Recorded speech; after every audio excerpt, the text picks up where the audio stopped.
So hello guys, मैं हूं चिराग और आज मैं it's okay to not be okay का 12th एपिसोड एक्सप्लेन करूंगा। तो अगर आपने इसके पुराने एपिसोड्स नहीं देखे तो ज़रूर जाकर चेकआउट करें। हमें मॉर्निंग का सीन दिखाया जाता है जहाँ पर गैंगजी उठ गया था और वो सीधे डाइनिंग टेबल में चले जाता है, जिसमें कि कॉमनिंग ने काफ़ी सारे जले हुए ब्रेड्स बनाए थे, जहाँ पर कॉमनिंग और सैंगजी दोनों बातें कर रहे थे अपनी नई बुक के बारे में। वो बातें करते करते एक दूसरे से बहस करने लगते हैं। ये देखकर गैंगजी वहाँ से चले जाता है। फिर वो जेसी को कॉल करता है और गैंगजी बोलता है, आज मेरी छुट्टी है तो क्या आज हम साथ में बाहर जा सकते हैं। जैसे शुरुआत में तो थोड़े नखरे बताता, पर वो आखिरी में हाँ कर देता है। फिर हमें मैनेजर दिखाया जाता है जो कि जूरी की मॉम को कुछ गिफ्ट दे रहा था। उसके बाद जूरी भी वहाँ पर आ जाती है और जूरी और मैनेजर बातें करने लगते हैं। उसके बाद मैनेजर कहानी बनाने लगता है कि उसके डैड का एक्सीडेंट हो गया है और ये सभी बातें असिस्टेंट भी सुन लेती है और वो उसे बताती है कि ये सब झूठ बोल रहा है। उसके बाद मैनेजर बोलता है वो जूरी को जल्दी कॉल करेगा और वहाँ से शर्मिंदा होकर चले जाता है। उसके बाद हमें गैंगजी दिखाया जाता है जो कि जेसू के पिज़्ज़ा शॉप में पिज़्ज़ा खा रहा था और बहुत सारी लड़कियां उसे ताड़ रही थी, पर सैंगजी अपने पिज़्ज़ा पर ध्यान दे रहा था और जेसू उसकी पिक लेकर कॉमनियों को सेंड कर देता है और कॉमनियों फटाक से उसके पास पहुंच जाती है। कॉमनियों काफ़ी तेज़ ड्राइविंग करने लगती है और फिर जेसू गैंगजी को एक पिज़्ज़ा का पीस खिलाता है और वो दोनों बातें करने लगते हैं। तभी वहाँ पर एंट्री होती है कॉमनियों की और वह आते के साथ चाकू को प्लेट पर रगड़ने लगती है, जिसमें बहुत अजीब आवाज़ क्रिएट हो जाती है। सैंगजी से रोककर बोलता है कि तुम तो सैंगजी के साथ मीटिंग में थी ना। कॉमनिंग बोलती है कि तुम्हारे आसपास चींटियां हैं इसलिए मैं यहाँ पर आ गई। उसके बाद हमें सैंगजी दिखाया जाता है जो कि हॉस्पिटल आ गया था। उसके बाद सैंगजी सीधे डायरेक्टर के ऑफिस में चले जाता है। उसके बाद हमें कॉमनिंग और गैंगजी दिखाए जाते हैं जो कि साथ में बैठकर पिज़्ज़ा खा रहे थे। उनके आसपास कुछ बच्चे मस्ती कर रहे थे। उन्हें देखकर कॉमनिंग बोलती है कि उसे बच्चे और पेट्स बिल्कुल पसंद नहीं, पर गैंगजी बोलता है कि उसे बच्चे और पेट्स बहुत पसंद हैं। उसके बाद कॉमनिंग बोलती है कि तुम्हारे बच्चे मैं पैदा नहीं करूँगी। ये सुनकर गैंगजी को एक और झटका लगता है। उसके बाद गैंगजी कॉमनिंग को पास बुलाता है। फिर उसके बाद गैंगजी उंगली से उसके सर पर मारता है। वो बोलता है माँ बनना सबके बस की बात नहीं। उसके बाद हमें सैंगजी दिखाया जाता है जो कि डायरेक्टर के साथ बैठा हुआ था और कोई भी बात नहीं कर रहा था। उसके बाद सैंगजी वहाँ से जाने लगता है पर डायरेक्टर उसे रोक लेते हैं। उसके बाद डायरेक्टर सैंगजी को समझाते हैं कि हर बटरफ्लाइज बुरे नहीं होते। डायरेक्टर सैंगजी को बताते हैं कि प्राचीन ग्रीक भाषा में बटरफ्लाइज को साइकी बोलते थे, जिसका मतलब है इलाज। वो उसे समझाते हैं कि हर बटरफ्लाइज बुरे नहीं होते, कुछ अच्छे भी होते हैं। और सैंगजी इस बार सोचता है बटरफ्लाइज के बारे में। उसके बाद हमें गैंगजी और कॉमनिंग दिखाए जाते हैं जो कि ड्राइविंग करते हुए जा रहे थे। वो दोनों ड्राइविंग करते करते बातें कर रहे थे। उसके बाद वो शॉपिंग करने चले जाते हैं क्योंकि कॉमनिंग ने आज सारे ब्रेड्स जला दिए थे। कॉमनिंग को शॉपिंग मॉल बहुत अच्छा लगता है और वो बोलती है कि वो हमेशा यहाँ पर आया करेगी अब से। उसके बाद वो गैंगजी से बोलती है चलो हम बेटा पैदा करते हैं, पर गैंगजी बोलता है देखो तुम ख्याली पुलाव बनाना बंद करो। पर कॉमनिंग वापस से जिद करने लगती है और वो सबके सामने चिल्लाने लगती है चलो एक बेटा पैदा करते हैं। पर गैंगजी से चुप करवाकर उसे कुछ सामान लेने भेज देता है। उसके बाद कॉमनिंग और गैंगजी अपने घर पहुंच जाते हैं। गैंगजी सारे सामान को देख रहा था और कॉमनिंग उसे ही देखे जा रही थी। फिर उसके बाद वो उसे पीछे से हक कर लेती है। गैंगजी से छुड़वाने की कोशिश करता है पर कॉमनिंग उसे नहीं छोड़ती। कॉमनिंग बोलती है आज रात को मेरे रूम में आ जाना। मजबूर होकर गैंगजी हाँ कर देता है।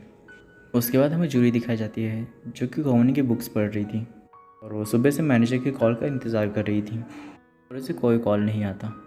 फिर हमें सैंगजी और गैंगजी दिखाए जाते हैं जो कि थोड़ी देर बैठ के बातें करते हैं। फिर कुछ देर बाद गैंगजी कॉमनिंग के रूम में चले जाता है। फिर गैंगजी कॉमनिंग की लाई हुई ड्रिंक्स को पीने लगता है और वो सैंगजी की बात निकालता है, जिस पर कॉमनिंग बोलती है अगर तुमने सैंगजी की बात निकाली तो तुम्हें एक ड्रिंक पीनी पड़ेगी।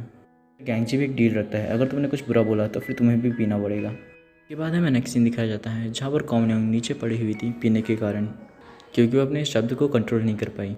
उसके बाद गैंगजी उसे सुलाने के लिए आता है पर कॉमनिंग उसे हक करके बोलती है कि वो आज बहुत खुश है कि सैंगजी और गैंगजी उसके साथ रह रहे हैं। उसके बाद गैंगजी कॉमनिंग को सुला देता है। उसके बाद गैंगजी सैंगजी का टेबल साफ़ करने चले जाता है। गैंगजी को टेबल साफ़ करते वक्त एक लेटर मिलता है जिससे कि पेशेंट पाक और ने ही पिछली बार रखा था। फिर गैंगजी उस लेटर को जैसे ही खोलता है उसमें एक बटरफ्लाई थी और उसमें एक लेटर भी था जिसमें कि लिखा था मैं तुम्हारे लिए जल्दी आऊँगी।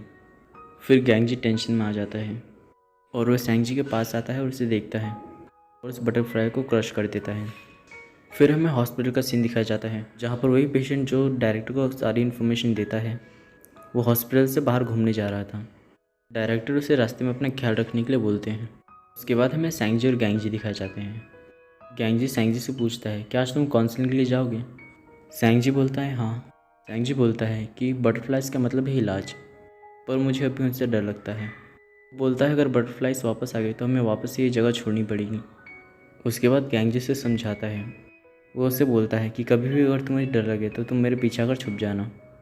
उसके बाद हमें हॉस्पिटल का सीन दिखाया जाता है, जहाँ पर सैंगजी हॉस्पिटल पहुँच गया था और वो पेशेंट पाक और के नोट्स को चेक कर रहा था। ऐसा करते हुए नर्स पाक उसे पकड़ लेती हैं, पर गैंग इसके बारे में उन्हें कुछ नहीं बताता। फिर वो उनसे पूछता है आखिर आपको काम क्या है। तो नर्स पाक उसे बोलती है कि तुम्हें पेशेंट के कमरों की तलाश लेनी होगी, क्योंकि जिसे मैंने ये काम दिया था उसे ये काम अच्छे से करने नहीं आता। फिर हमें कॉमनियों के डैडी दिखाए जाते हैं जो कि वॉक पे आए थे। फिर हमें सैंगजी दिखाया जाता है जो कि बस से हॉस्पिटल आ रहा था और उसे रास्ते में एक और पेशेंट मिल जाता है। वो दोनों साथ में बातें करने लगते हैं। वो पेशेंट सैंगजी से बोलते हैं कि तुम्हारी ड्राइंग काफ़ी अच्छी है। सैंगजी बोलता है हाँ, पर वो डायरेक्टर मुझे पैसे नहीं दे रहे क्योंकि मैंने उनमें बटरफ्लाइज नहीं बनाई। तो वो पेशेंट बोलता है तुम बटरफ्लाइज बना ही दो ना। सैंगजी बोलता है नहीं, मुझे उनसे डर लगता है। वो पेशेंट सैंगजी से बोलते हैं कि बीते कल के पिंजरे में मत फंसो, वरना तुम्हारी हालत मेरी जैसी हो जाएगी। मैं हमेशा ही हॉस्पिटल में अटका रहूँगा। और वो उसे काफ़ी कुछ समझाते भी हैं। फिर हमें गैंगजी दिखाया जाता है जो कि सभी पेशेंट के रूम को चेक कर रहा था। रूम चेक करते करते गैंगजी को कॉमनियों की फैमिली फ़ोटो मिलती है, जिसमें कि कॉमनी की मॉम का फेस नहीं दिख रहा था। हमें वापस सैंगजी और वो पेशेंट बस में दिखाए जाते हैं। कंस्ट्रक्शन के साउंड के कारण उस पेशेंट को कुछ प्रॉब्लम होने लगती है और वो बस में आगे चलने लगता है। उनको ये हेलुसिनेशन होने लगता है कि वो अभी वॉर में है। फिर सैंगजी समझदारी दिखाकर उनके सर पर कपड़ा रखता है और उन्हें शांत रहने के लिए बोलता है और वो पैसेंजर्स को बोलता है कि वो कोई साइकेट्रिक हॉस्पिटल को कॉल करें। फिर हमें हॉस्पिटल का सीन दिखाया जाता है जहाँ पर वो पेशेंट अभी आराम कर रहा था। वो पेशेंट डायरेक्टर से कुछ बातें करता है और डायरेक्टर बाद में बाहर आ जाते हैं। सैंगजी बाहर ही खड़ा हुआ था। सैंगजी डायरेक्टर से बोलता है कि मैं ये बुक उस पेशेंट को देना चाहता हूँ, उसे हमेशा के लिए रखने के लिए नहीं दे रहा हूँ, बस कुछ दिनों के लिए दे रहा हूँ। उसके बाद हमें गैंगजी दिखाया जाता है जो कि डायरेक्टर के रूम में जा रहा था। डायरेक्टर सैंगजी की काफ़ी तारीफ़ करते हैं। सैंगजी वही बातें बताता है जो कि उस पेशेंट ने उससे कही थी कि उसे अपनी बीते कल में नहीं फंसना चाहिए। उसके बाद हमें नर्स पाक दिखाई जाती हैं जो कि उसी पेशेंट के बारे में बात कर रही थी जिसे आज सैंगजी ने बचाया था। वो बताती हैं कि 20 साल की उम्र में ही वो वियतनाम के वार में चले गए थे। फिर हमें वही पेशेंट दिखाया जाता है जो कि अपने फ्रेंड को बता रहा था कि उसने क्या क्या चीज़ें करी हैं वॉर में। उसके बाद हमें सैंगजी दिखाया जाता है जो कि उस रात को याद करने की कोशिश कर रहा था जिस दिन उसकी माँ का कत्ल हुआ था। बाद में वो पूरा सीन दिखाया जाता है कि कैसे उस औरत ने उसकी मॉम का कत्ल कर दिया था। जी ये सारी बातें वो डॉक्टर गैंगजी को बताता है। फिर सैंगजी गैंगजी को बताता है कि वो बटरफ्लाई कैसी दिखती थी। वो बोलता है कि एक माँ बटरफ्लाई थी और उसी के ऊपर एक बेबी बटरफ्लाई भी था। फिर गैंगजी को कुछ याद आता है कि कॉमन की मॉम की फ़ोटोग्राफ में भी वही बटरफ्लाई थी जिससे सैंगजी ने बताया है। वो तुरंत समझ जाता है कि कॉमन की मॉम ने ही उसकी मॉम को मारा है और वो एक जगह जाकर दीवार पर पंच करने लगता है अपना सारा गुस्सा निकालने के लिए। फिर हमें कॉमनिंग दिखाई जाती है जो कि हॉस्पिटल के गार्डन में ही बैठी हुई थी। वहाँ पर जूरी भी आकर उसे ज्वाइन करती है। वो दोनों साथ में बैठकर बातें करने लगते हैं। उसके बाद हमें सैंगजी और जूरी की मॉम दिखाए जाते हैं जो कि आपस में बात कर रहे थे। सैंगजी जूरी की मॉम को बता रहा था कि कैसे उसने उस पेशेंट की जान बचाई थी। फिर कॉमनिंग उधर आ जाती है और सैंगजी को साथ में चलने के लिए बोलती है। फिर सैंगजी बोलता है जूरी की मॉम तुमसे बड़ी है तो पहले तुम्हें उन्हें हेलो करना चाहिए। फिर कॉमनिंग जूरी की मॉम को हेलो बोलती है। सैंगजी और कॉमनिंग बातें करने लगते हैं। उन दोनों की बातों को सुनकर जूरी की मॉम बोलती है तुम्हें देखकर लगता है कि तुम एक हंसती खेलती फैमिली हो। पर सैंगजी बोलता है कि हम एक फैमिली तो नहीं हैं और ना ही हमारे सरनेम सेम हैं, पर फिर भी हम एक फैमिली जैसे हैं। कॉमनिंग बोलती है ज़रूरी नहीं कि खून के रिश्ते ही फैमिली हो। फिर कॉमनिंग कंफ्यूज होकर बोल देती है एक फैमिली वो होती है जो कि फैमिली फ़ोटोग्राफ लेती है। कॉमनिंग की बातें सुनकर जूरी की मॉम बोलती है तुम दोनों भी ना बिल्कुल एक जैसे हो। ये सुनकर सैंगजी बोलता है शायद हमारी आंखें एक जैसी दिखती हैं। कॉमनिंग ये सुनकर बोलती है कि नहीं, हमें एक जैसे बिल्कुल नहीं दिखते। कॉमनिंग बोलती है कि मैं तुमसे काफ़ी ज़्यादा सुंदर हूँ। पर सैंगजी बोलता है नहीं, तुम तब सुंदर लगती थी जब तुम्हारे बाल लंबे थे। फिर हमें गैंगजी दिखाया जाता है जो कि अपने हाथ की पट्टी कर रहा था क्योंकि उसने दीवार पर बहुत ज़ोर से पंच मारा था और कॉमनिंग भी वहाँ पर आ जाती है। फिर कॉमनिंग उसकी चिंता करने लगती है। गैंगजी उसकी बातों पर ज़्यादा ध्यान नहीं देता। फिर कॉमनिंग पूछती है क्या हमने कोई गलती कर दी है क्या। पर सैंगजी बोलता है कि वो अभी थका हुआ है। सैंगजी बोलता है कि आज उसकी नाइट शिफ्ट है। कॉमनिंग बोलती है तो पक्का कल तुम्हारी छुट्टी होगी। वो बोलती है कि मैंने फैमिली फ़ोटो के लिए अपॉइंटमेंट लिया है। पर गैंगजी मना कर देता है। पर कॉमनिंग बोलती है मैंने तो ऑलरेडी अपॉइंटमेंट ले ली है। वो उसे समझाने की कोशिश करती है पर गैंगजी उस पर चिल्ला देता है। उसके बाद वो उससे रिक्वेस्ट भी करता है। फिर कॉमनिंग वहाँ से चली जाती है और गैंगजी भी रोने लगता है। फिर हमें नाइट का सीन दिखाया जाता है जहाँ पर सैंगजी फैमिली फ़ोटो के लिए अपने लिए ड्रेस सिलेक्ट कर रहा था और दूसरी तरफ कॉमनिंग ये सोच के परेशान हो रही थी कि आखिर गैंगजी से गुस्सा क्यों है। वो सोचे जा रही थी और चिल्लाई जा रही थी और वहाँ पर जेसू आ जाता है। जेसू कॉमनिंग से बोलता है, क्या तुमने यहाँ पर 10 पिज़्ज़ा ऑर्डर करके ही बुलवाया है मुझे कि मैं ये बता सकूँ कि गैंगजी गुस्सा क्यों है।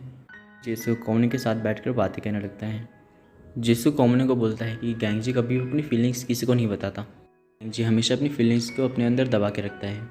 कॉमनिंग को बोलता है, तुम बस इतना कर सकती हो, तुम उसे दिलासा देती रहो कि तुम इसके साथ हो। जेसू गैंगजी के बारे में काफ़ी सारी बातें बताता है। फिर हमें गैंगजी उसी रूम में दिखाया जाता है जहाँ पर कॉमनिंग अपनी क्लास लेती है और उस रूम के बोर्ड में रोमियो एंड जूलियट लिखा हुआ था। फिर गैंगजी उस बोर्ड के पास जाता है और उसे मिटाने की कोशिश करता है पर वो उसे मिटा नहीं पाता। फिर डायरेक्टर उसी रूम में आ जाते हैं। वो उसे कुछ बोलने ही वाले थे कि गैंगजी बोलने लगता है, जिस तितली ने मेरी मॉम को मारा था वो कॉमनिंग की मॉम थी। डायरेक्टर बोलते हैं, क्या तुम्हें यकीन है? गैंगजी बोलता है, मैं यकीन तो नहीं करना चाहता पर यह सच है। वो डायरेक्टर के सामने अपनी सारी फीलिंग्स एक्सप्रेस कर देता है। जो भी सैडनेस उसके अंदर थी वो सभी बाहर निकाल देता है, सारी बातें जो उसने आज तक सही थी। गैंगजी वहीं पर रोने लगता है। वो बोलता है, मुझे यहाँ से भागना है। गैंगजी बोलता है, मैं ये नहीं चाहता कि कॉमनिंग को ये बात पता चले वरना उसे फिर बुरा लगेगा। उसके बाद गैंगजी घर पहुँच जाता है और वो सीधे कॉमनिंग के रूम में चले जाता है। गैंगजी कॉमनिंग के पास बैठकर वही सारी बातें याद करता है जो कि कॉमनिंग ने ड्रिंक करने के बाद उससे कही थी। कॉमनिंग बताया था कि इसकी मॉम कैसे मरी थी और उसने ये भी बताया था कि इसकी मॉम की लाश वहाँ से गायब हो गई थी। फिर गैंगजी ने कॉमनिंग से पूछा था, क्या होगा अगर तुम्हारी मॉम वापस आ जाएंगी? कॉमनिंग बोलती है कि वो बहुत ज़्यादा डर जाएगी। उसके बाद हमें मॉर्निंग का सीन दिखाया जाता है जहाँ पर कॉमनिंग और सैंगजी तैयार हो गए थे फ़ोटोशूट के लिए, पर गैंगजी नहीं उठा था। फिर हमें गैंगजी दिखाया जाता है जो कि अपने बेड पर बैठा हुआ था और वो कॉमनिंग के दिए हुए ड्रेस को देख रहा था। हमें सैंगजी और कॉमनिंग दिखाए जाते हैं जो कि फ़ोटोशूट के लिए पहुंच चुके थे। सैंगजी वहां पर पहुंचकर कॉमनिंग को अपने नए पोस्ट दिखाता है जिसमें कि वो फेक स्माइल कर रहा था। कॉमनिंग बोलती है कि तुम्हें फेक स्माइल करने की ज़रूरत नहीं है, बस तुम वहाँ पर कंफर्टेबल रहो और रियल सैंगजी बनकर रहो। फिर वो दोनों फ़ोटोशूट करने लगते हैं और इसी वक्त गैंगजी भी आ जाता है। सैंगजी फ़ोटोशूट को बीच में ही रोक देता है और बोलता है कि मेरा छोटा भाई आ चुका है। गैंगजी भी अच्छे से तैयार होकर फॉर्मल ड्रेस में आया था। फिर वो तीनों साथ में एक फैमिली फ़ोटो लेते हैं और ये एपिसोड यहीं पर एंड हो जाता है। आई होप आपको ये वीडियो अच्छी लगी होगी और अगर आपको ये वीडियो अच्छी लगी तो इस वीडियो को करें लाइक, चैनल को करें सब्सक्राइब, इस वीडियो को करें शेयर, कमेंट करें and thank you for watching. So bye.